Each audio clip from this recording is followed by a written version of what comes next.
So what is an absolute minimum of materials to perform IVL-assisted transfemoral TAVI? First of all, as I told you earlier, the IVL catheters that are used most are the 6.5 and 7 millimeter IVL catheters. So this needs a 7 French sheet. We also need a 0.014 guide wire. That can be any guide wire. I personally like to work with, for example, an extra support coronary guide wire.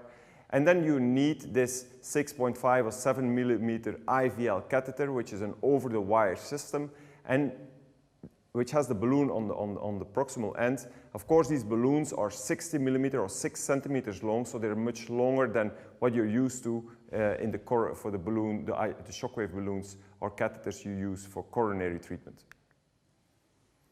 So then I want to take you step by step on how to perform such an IVL-assisted transfemoral TAVI.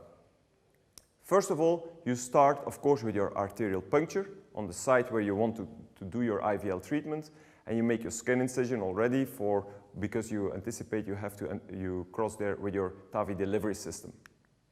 Next, you insert the 7 French sheet. Of course, as you're going to perform TAVI, most of the time you're going to use a percutaneous vascular closure device. So personally, I think this is also the appropriate moment to deploy your pre-closure device if you're using a pre-closure device. So I do that at this particular moment. I reinsert my 7 French sheet, and then from there on, you can take your necessary steps to do the IVL treatment of the vessel. So how do we do this? As I said, this is an over-the-wire system. So we introduce a 0.014 guide wire, for example, the extra support wire. And on this 0.014 guide wire, we will finally introduce the IVL catheter. Of course, before we do that, and this is very important, we prepare this shockwave balloon or the IVL catheter with a 50% saline contrast solution, and we ensure that this balloon is fully free of air bubbles. And this is very important in order to have maximum function of the IVL treatment. Otherwise, you won't have the perfect transmission of this and creation of this sonic pressure waves. Next, we do the over-the-wire insertion of the IVL catheter, and there are marker bands to align with the lesion. And I said the balloon on the top is 6 centimeters or 60 millimeters of length. And from then on, you can localize your balloon on the location where you want to give your IVL treatment. You inflate your IVL catheter or your balloon up to 4 atmosphere, and from then on, you can start giving your IVL therapy. So typically, there are 300 pulses in one IVL catheter. There are 10 cycles of 30 IVL pulses. So the first cycle, you apply 30 IVL pulses. After the end of these 30 pulses, you increase the inflation of the IVL catheter or the balloon up to 6 atmosphere, and thereafter you deflate the IVL catheter, you reposition your shockwave balloon, and you can repeat this sequence of inflation and deflation and relocating your balloon up to maximum of 10 cycles. This is typically more than enough. I don't use, in majority of cases, the full 10 cycles. Typically with roughly 5 to 8 cycles, you have enough to treat what you have to treat in order to get through with your TAVI delivery system. So after you've done your IVL treatment of your vessel, you remove, of course, the IVL catheter, and you exchange afterwards your 0.014 guide wire by a stiff guide wire. You can do this by introducing a random catheter and exchanging for a stiff guide wire. Afterwards, depending on the needs, if you think you have already increased the compliance with your IVL therapy, of course, but if you still think that you want to gain more additional luminal diameter, you might consider even doing an additional PTA with a non-compliant balloon, only if needed. And then after this, you can go for your insertion of your large bore TAVI introducer sheet on your stiff guide wire. So this is the sequence we use. It's a very easy step-by-step instructions You don't have to step over any step here, of course. Every step is important, but if you follow this sequence, you can do this in a very controlled and very safe way. Some additional tips and tricks.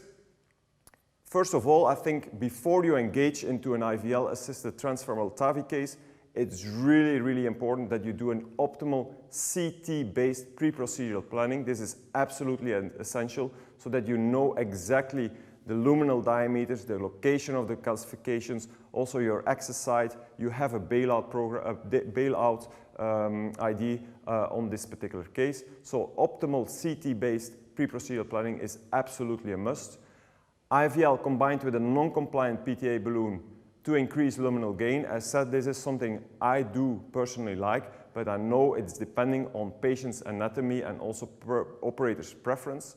There's also a good tip I want to give is that only by visual expansion of the shockwave balloon, this is to me not sufficient. As it can be misleading, you still have typically your AP, anterior posterior FAS view with your X-ray. You don't go necessarily swing to LAO, REO. So it's not for me if I see just the visual expansion in one single C-arm or fluoroscopic incidence, I see a good expansion of the balloon.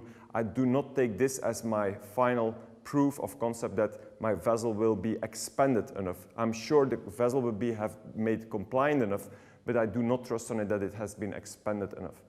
And I always, when I engage in these specific procedures, these are of course more complex cases where you know that the access is tough. So I always have a bailout option in mind and also ready in the cath lab. I think this is also critical. So when I'm doing these cases, I almost always, in more than 90% of these cases, I always work with a safety wire, either contra or ipsilateral. It doesn't matter from the possibilities I can see on my pre-procedural CT, but I like to work with a safety wire just in case. And also have the necessary gear or tools in your cath lab ready for if you have a problem. A covered stent, a bare vascular stent.